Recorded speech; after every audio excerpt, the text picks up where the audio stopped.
Good afternoon, I'm Malcolm Jordan and this is your midday news fix for Wednesday, the 16th of April. Health Minister Simeon Brown says today's health infrastructure plan will future-proof the system. The plan has set out a national long-term pipeline for renewing and expanding the country's public health facilities, identifying more than $20 billion worth of investment needed. Brown says the average age of our public health estate is around 47 years. He says it's more than just a patch-up job. This is a staged development for hospitals across the country. It is the first time we've had a long-term plan for hospital investment in New Zealand. Heavy rain and strong winds have caused slips and downed trees in Northland, with more severe weather still to come. Lines crews have restored power in Whangarei's Raumanga, but it's still out for some homes in Monga Karamea and Waipu. Orange warnings have been issued for Northland, Auckland, the Coromandel, Bay of Plenty and East Cape. Met Service meteorologist Tape Makuputane says the gusts battering Northland could be tricky. Combination of rain, very strong winds from an unusual direction could make trees and other structures a bit more prone to damage.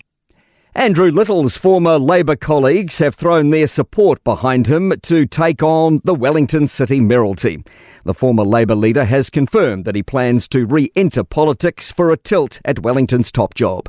Labour's Ginny Anderson says Little would be a great mayor. People are looking for someone decisive who can take control, bring people together and bring some confidence back into the Wellington area, and I think he ticks all of those boxes. The government's launching a regulatory review of the telco sector.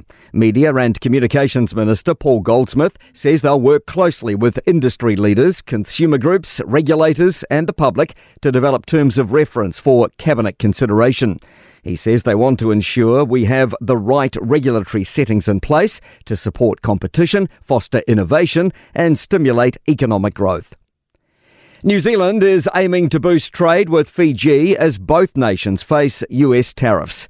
Foreign Affairs Minister Winston Peters has arrived in the Pacific nation after speaking with US officials in Hawaii. New Zealand and Fiji are looking at building our two-way trade value to $2 billion by 2030. Peters admits that's very ambitious, but says it can be done. Well, I didn't set the target, but I'll do my best to ensure that we in New Zealand can make sure we can get there. World first video footage of the elusive colossal squid has been captured by US researchers. It lives in the deep Antarctic waters, can reach up to 7 metres in length and weigh up to 500 kilograms. Schmidt Ocean Institute's remote drone filmed a baby colossal squid alive 600 metres down in its environment for the first time. AUT squid expert Kat Bolstad helped confirm the footage and says it's a remarkable discovery. To sport. The claws are out at West Tigers as Lachlan Galvin's contract saga threatens to derail their NRL League season. The 19-year-old playmaker has knocked back the club's offer of an extension beyond 2026, angering teammates.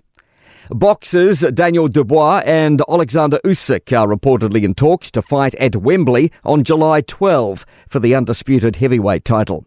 And Paris Saint-Germain and Barcelona have advanced on aggregate to the Champions League football semi-finals over Aston Villa and Dortmund respectively.